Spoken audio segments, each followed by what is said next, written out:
ఓం నమో వెంకటేశాయ. మన శ్రీ విష్ణు సహస్రనామ మాధుర్యం ధారావాహిక శీర్షిక 49 దాటి 50వ ఘట్టంలోకి అడుగు పెట్టబోతోంది.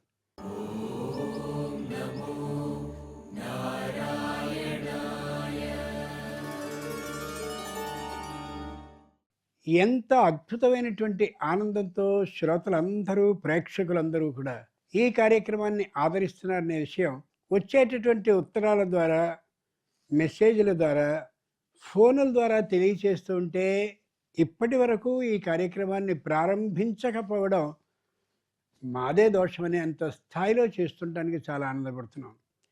దీనికి ఎందరో ఆకర్షితులై గృహిణులు ఇక్కడికి రావడం మరింత సంతోషదాయకంగా ఉంది. ఇలాగే మరింత మంది వచ్చి ఈ కార్యక్రమాన్ని పరమేశ్వర అనుగ్రహం కారణంగా సంపూర్ణమైన విజయవంతం చేయాలి అని ప్రార్థిస్తూ ఇప్పుడు 41 నుంచి 50వ శ్లోకం వరకు వారు చదవబోయే ముందు ఓ ముఖ్యమైనటువంటి ఒక అంశాన్ని తెలియచేసి వారిని ప్రారంభింపజేస్తాను. జితక్రోధ, ఇదో నామం. జితక్రోధ, క్రోధం అంటే కోపం అనుకుంటాం మనం. కోపం కాదు, పట్టుదల అని కూడా అర్థం ఉంటుంది. క్రోధ ఆగ్రహ, మంచి పట్టుదల. బాగా ఆలోచించి చూడండి. సంగాత్ సంజాయతే కామః, కామాత్ క్రోధోభిజాయతే, క్రోధాత్ భవతి సమోహః, సమోహాత్ స్మృతి విభ్రమః, స్మృతిభ్రంశాత్ బుద్ధినాశః, బుద్ధినాశాత్ ప్రణశ్యతి. భగవద్గీతలోని శ్లోకం. ఒక్కసారి వీటిని కానీ ఆలోచిస్తే సంసారాలు ఇంత ఘోరంగా అయిపోయే పరిస్థితులు ఉండవు.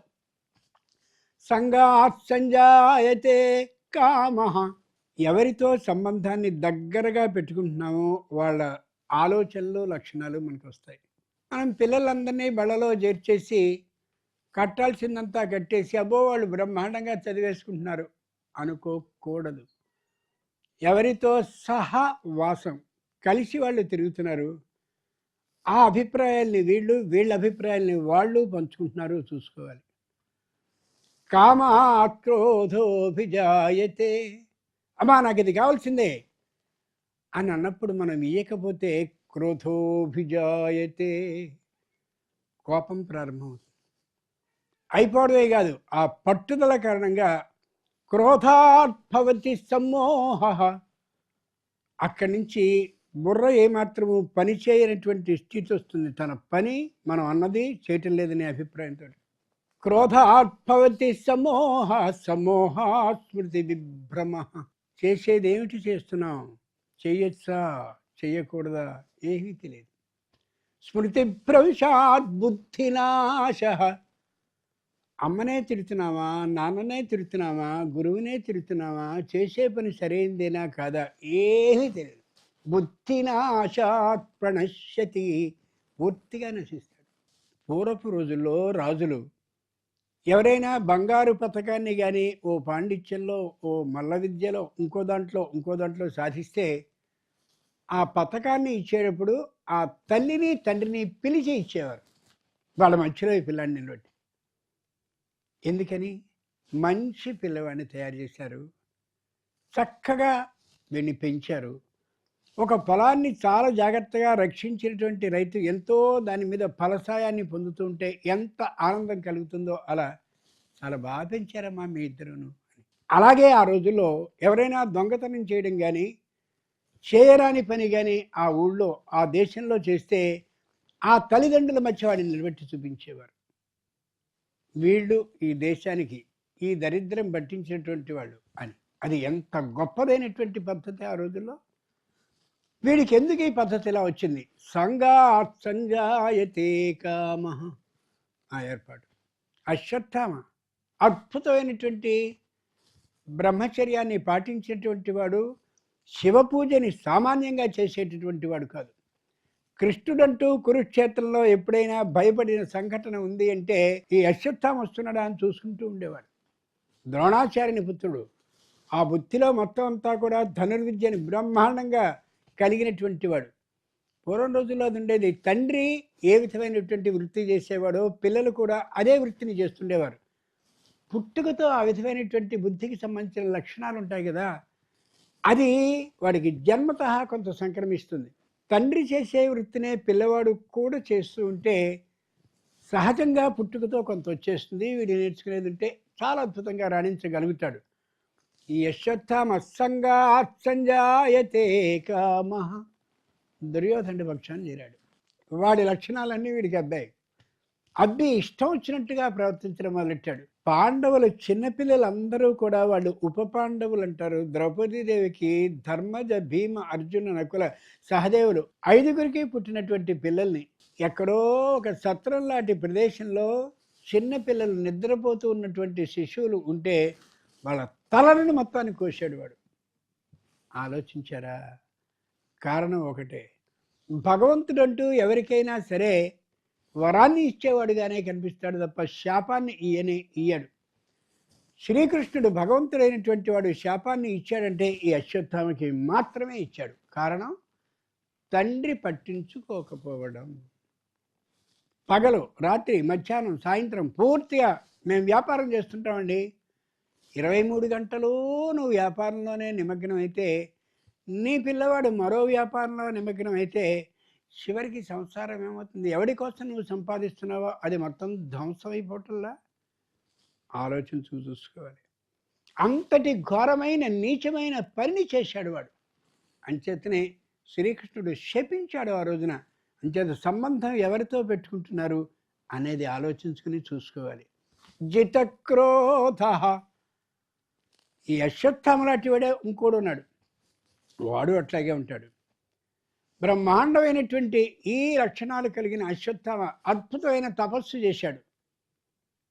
చేస్తే ప్రత్యక్షమై భగవంతుడు ఏం కావాలన్నాడు. కృష్ణుణ్ణే అడిగాడు, నీ చేతిలో చక్రం ఉంటుందిగా, అది నాకు ఇయ్యని. చూసారా? ఆశ్చర్యం. చక్రమా కావాలా? నువ్వు చేసిన తపస్సు సరిపోతుంది నేను ఇవ్వడం. నువ్వు అంతటి అద్భుతమైన తపశ్శక్తితో ఆ స్థాయితో అడిగావు, అలాగే ఇస్తాను, తీసుకోవడం ఏంటి? ఇయ్యి, ఇక్కడ పెడుతున్నాను, తీసుకో. వాడు మొత్తం ఎత్తుతుంటే భూమి అంతా అంగుళం పైకి లేస్తుంది తప్ప వాడికి సాధ్యం కావడల్లా. భగవంతుడు అంతటి గొప్పవాడు. ఇటువంటి దుర్మార్గుడి చేతిలోనికి సుదర్శన చక్రాన్నే కానీ ఇచ్చినట్లయితే వాడి కోపం వచ్చిన సందర్భంలో ఎవడి మీదైనా సరే ప్రయోగించేసి అందరినీ చంపేస్తాడు. ప్రదిష్టో భృత్యరక్షాయాం. అంబరీషుడికి శ్రీ మహావిష్ణువు స్వయంగా సుదర్శనాన్ని ఆయన్ని పిలిచి అలా పట్టుకెళ్ళి అక్కడికి ఇచ్చి వచ్చాడు ఆయన. గుర్తించారా? అంబరీషుడికి స్వయంగా విష్ణువు వచ్చి ఇచ్చి వెళ్ళాడు. ఈయన తీసుకోమన్నాడు, అది తీసుకోలేకపోయాడు. అది గుర్తుంచుకోవాలి. కాబట్టి మనం మనదైనటువంటి పట్టుదలని, మనదైన కోపాన్ని ఆ స్నేహితుల ద్వారా కానీ తెచ్చుకున్నట్లయితే సంసారం ధ్వంసం అవడమే కాదు, జీవితం మొత్తం నాశనం అవుతుంది. పరమేశ్వర అనుగ్రహాన్ని ఈ జీవితానికి మాత్రం మనం పొందలేని వాళ్ళం అవుతాం. ఈ విషయాన్ని తల్లిదండ్రులు పట్టించుకుంటూ గమనించుకోవాలి. పిల్లల విషయంలో పిల్లలు అర్థం చేసుకోగలగాలి. చేసుకున్నట్లయితే ఇన్ని హత్యలు, ఇన్ని ఉపద్రవాలు లోకంలో ఉండే అవకాశమే ఉండదు. మనం ఏం చేస్తున్నామంటే విష్ణు సహస్రనామ వ్యాఖ్యని లోకానికి సరిపోయినటువంటి విధానాన్ని ఉపదేశిస్తూ చేసుకుంటున్నాం. కేవలం ఎవరి మటుకు వాళ్ళు అలా పారాయణం చేసేసుకుని అయిపోయిందని చేతులు దులుపుకు వెళ్ళిపోతే ఈ ప్రయోజనాన్ని మనం సాధించలేని వాళ్ళం అవుతాం. ఎన్నెన్ని సంవత్సరాలలో అయిపోతున్నాయి. తల్లి తండ్రి పట్టించుకోరు. వాడు మద్యానికి అలవాటు పడతాడు. పడ్డ తర్వాత వెంటనే నాకు డబ్బులు కావాలి. చూస్తున్నాం మనం వార్తాపత్రికల్లో. ఇయ్యలేదు, ఇవ్వకపోతే ఊరుకోడు. తల్లిని తండ్రిని తల అలా పగలగొట్టి చంపినటువంటి వాళ్ళని చూస్తున్నాం కళ్ళ ముందు కనిపించేవి. కారణం క్రోధాత్ భవతి సమోహ, సమోహాత్ స్మృతి విభ్రమ. బాగా గుర్తుంచుకోగలగాలి. కాబట్టి జితక్రోధ, అమోఘమైనటువంటి కోపం ఏదైతే వస్తుందో దాన్ని జయించగలిగిన శక్తి వ్యక్తికి ఉన్న రోజున ఏ ప్రమాదం ఉండదురా, ఆ పని చెయ్యి. నేను ఎన్ని సందర్భాల్లోనూ నాకు కోపం వస్తూ ఉంటుంది, కానీ నేను ఎప్పుడూ కూడా కోపాన్ని ప్రయోగించాలని భగవంతుడు చెప్తూ మనకు మార్గదర్శనాన్ని చేస్తున్నాడు. ఈ స్ఫూర్తితో మనం 41వ శ్లోకం నుండి 50వ శ్లోకం వరకు ఏకకంఠంగా ఆనంద అతిశయంతో చక్కగా చూద్దాం. ప్రారంభించండి. ఉద్భవ క్షోభణో దేవ శ్రీగర్భ పరమేశ్వర కరణం కారణం కర్తా వికర్తా గహనో గుహః వ్యవసాయో వ్యవస్థాన సంస్థానస్థానదో ధ్రువః పరర్ధి పరమస్పష్ట తుష్ట పుష్ట సువేక్షణః రామో విరామో విరజో మార్గో నేయో నయో నయః వీరశక్తిమతాం శ్రేష్ఠో ధర్మో ధర్మ విదుత్తమః వైకుంఠః పురుష ప్రాణ ప్రాణద ప్రణవ పృథుః హిరణ్యగర్భ శత్రుఘ్నో వ్యాప్తో వాయురధోక్షజః ఋతుః సుదర్శన కాల పరమేష్ఠి పరిగ్రహః ఉగ్ర సంవత్సరో దక్షో విశ్రామో విశ్వదక్షిణః విస్తారస్తావరస్తానుర్ప్రమాణం బీజమవ్యయం అర్థోనర్థో మహాకోశో మహాభోగో మహాధనః అనిర్విణ్ణస్థవిష్టో భూర్ధర్మయూపో మహామకః నక్షత్రనేమిర్నక్షత్రీ క్షమః శ్రామः సమీహనః యజ్ఞయుజ్యో మహేజశ్చ క్రతుః సద్రం సతాంగతిః సర్వదర్శి విముక్తాత్మా సర్వజ్ఞో జ్ఞానముత్తమం సుహృదః సుముఖః సూక్ష్మః సుఘోషः సుఖదః సుహృత్ మనోహరో జితక్రోధో వీరబాహుర్విదారణః స్వాపన స్వవశో వ్యాపీ నైకాత్మా నైకకర్మకృత్ వత్సరో వత్సలో వత్సీ రత్నగర్భోధనేశ్వరః. జితక్రోధ. ఈ తప్ప ఇంకేం రాదా ఆయనకి? ఇదే చెప్తున్నాడు అస్తమానం. గుర్తుంచుకోండి, ఇందాక చెడిపోయిన వాడిని చూసాం.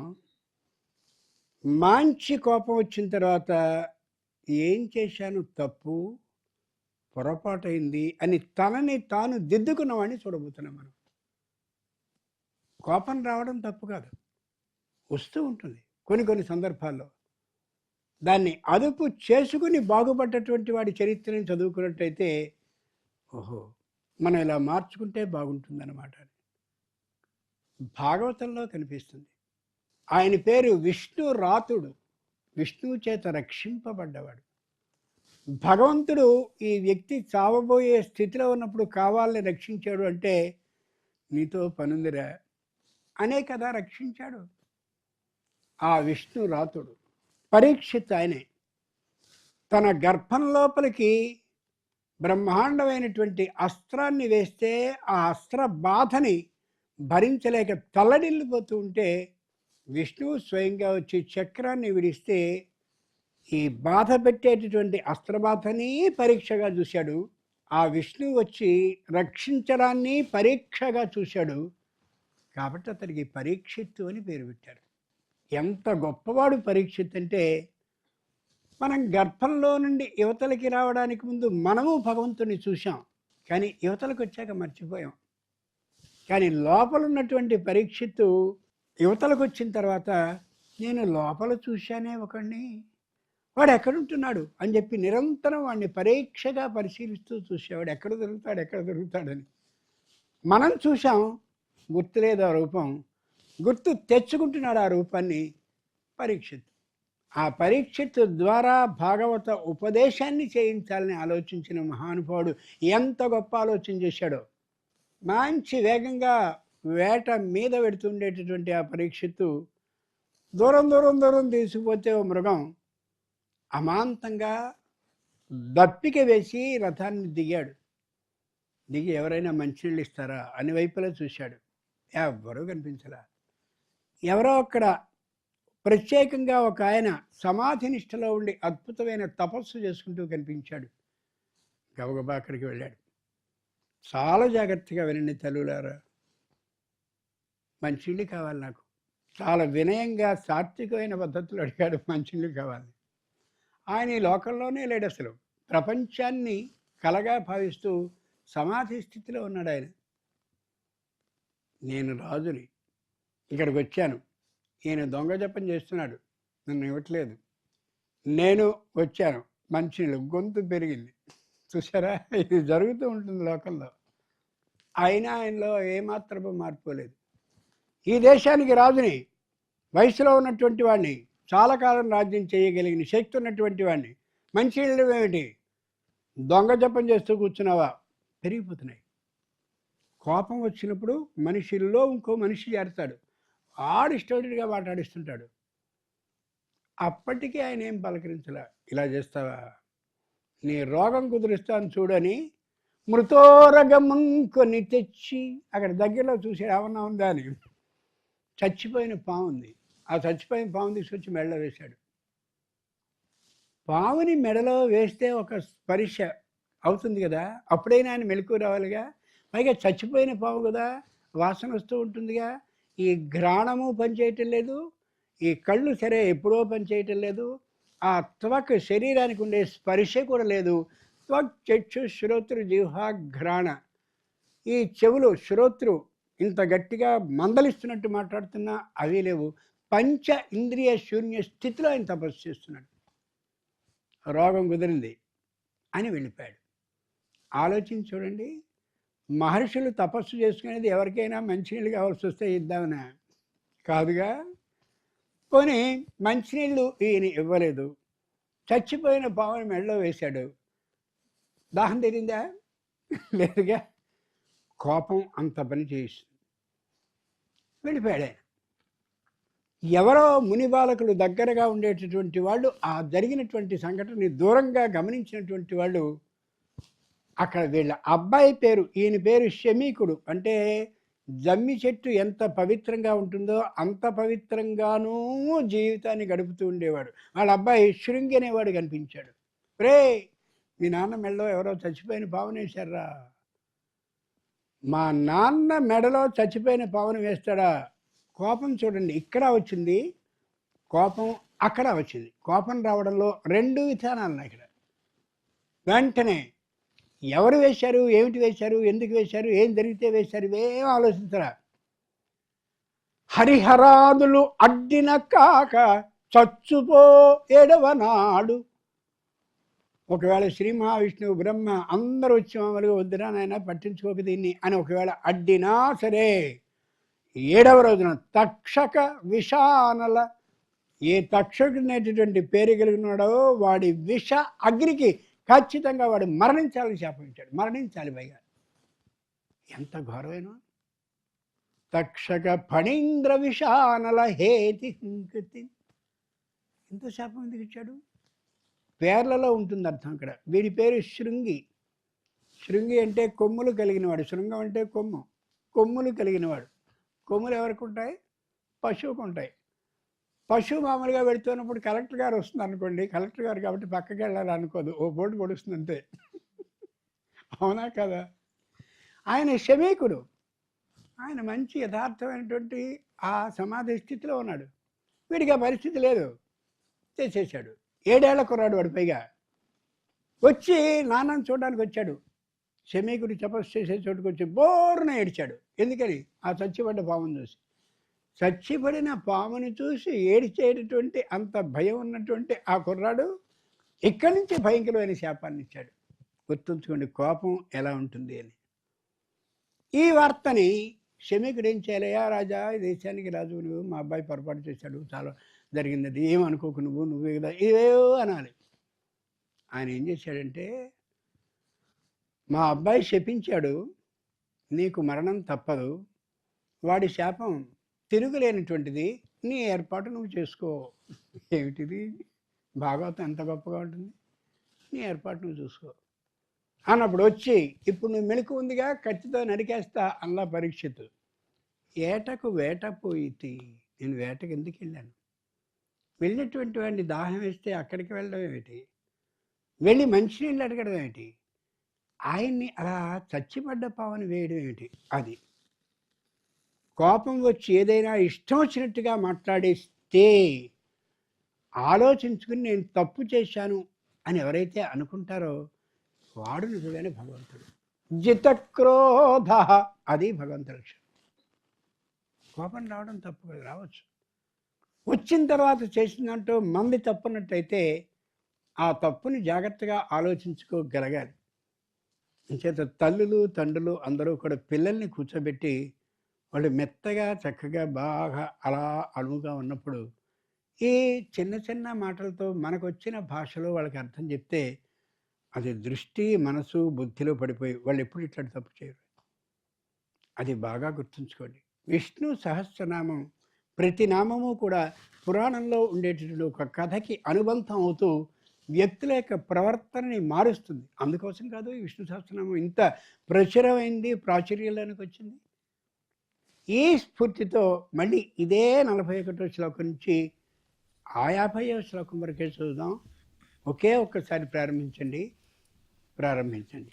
ఉద్భవక్షోభనో దేవ శ్రీగర్భ పరమేశ్వరః కరణం కారణం కర్తా వికర్తా గహనో గుహః వ్యవసాయో వ్యవస్థానః సంస్థానస్థానదో ధ్రువః పరర్ధిః పరమస్పష్టః తుష్టః పుష్టః సుభేక్షణః రామో విరామో విరజో మార్గో నేయో నయోనయః వీరశక్తిమతాం శ్రేష్ఠో ధర్మో ధర్మవిదుత్తమః వైకుంఠః పురుషః ప్రాణః ప్రాణదః ప్రణవ పృథుః హిరణ్యగర్భః శత్రుఘ్నో వ్యాప్తో వాయురధోక్షజః ఋతుః సుదర్శనః కాలః పరమేష్ఠీ పరిగ్రహः ఉగ్రः సంవత్సరో దక్షో విశ్రామో విశ్వదక్షిణः విస్తారస్తావరస్తాణుః ప్రమాణం బీజమవ్యయం అర్ధోనర్ధో మహాకోశో మహాభోగో మహాధనః అనిర్విణ్ణస్తవిష్టో భూధర్మయూపో మహామకః నక్షత్రనేమిర్నక్షత్రీ క్షమః క్షామः సమీహనः యజ్ఞయుజ్జో మహేజశ్చ క్రతుః సత్రం సతాంగతిః సర్వదర్శీ విముక్తాత్మా సర్వజ్ఞో జ్ఞానముత్తమం సువ్రతః సుముఖः సూక్ష్మः సుఘోషः సుఖదः సుహృత్ మనోహరో జితక్రోధో వీరబాహుర్విదారణః స్వాపనః స్వవశో వ్యాపీ నైకాత్మా నైకకర్మకృత్ వత్సరో వత్సలో వత్సీ రత్నగర్భోధనేశ్వరః. చూశారు కదండి. కోపం అనేది రావడం తప్పు కాదు, కానీ వచ్చినటువంటి కోపాన్ని అణుచుకోవడం, తనకి తానుగా పశ్చాత్తాప బుద్ధిని కలగడం గుర్తుంచుకోగలగాలి. మొదటిదైన అశ్వత్థామ ఉదాహరణలో తాను చేసింది నిజమే, ఏ విధమైన తప్పు లేదు అని చేయరాని ఘోరమైనటువంటి కృత్యాన్ని చేశాడు, శాపాన్ని పొందాడు. రెండవ ఉదాహరణలో ఎందుకు ఇలా చేశాను అని తన తప్పుని తానే తెలుసుకుని పశ్చాత్తాప బుద్ధిని పొందాడు. ఈ ఉదాహరణ మరో విధమైనటువంటి ఉదాహరణ. ఇంకో ఉదాహరణ వస్తుంది, దాంట్లో ఇంకో చిత్రంగా ఉంటుంది. ఇక్కడ తనకి తానుగా తన కోపాన్ని తప్పు అని తెలుసుకున్నాడు. లోకంలో ఇలాంటి వాళ్ళు ఉంటారు. ఇంకో ఉదాహరణ రాబోతుంది మనకి, జితక్రోధలో అందరూ వచ్చి ఏవైనా నువ్వు చేసే పని మంచిదేనా అని చెప్పడం. ఇది ఆత్మజ్ఞానానికి సంబంధించింది, అది అందరూ చెప్పేటటువంటి విషయానికి సంబంధించింది. ఆ విషయాన్ని పై ఘట్టంలో మనం చదువుకుందాం. ఇప్పుడు శ్రీ విష్ణు సహస్రనామ మాధుర్యంలో 50వ ఘట్టం నుండి 51వ ఘట్టంలోనికి ప్రవేశించబోతున్నాం. ఆ దేవదేవుని అనుగ్రహం సంపూర్ణంగా సర్వులకి కలగాలనేటటువంటి అభిప్రాయంతో ఆయనకి సాష్టాంగపడుతూ ఓం నమో వెంకటేశాయ.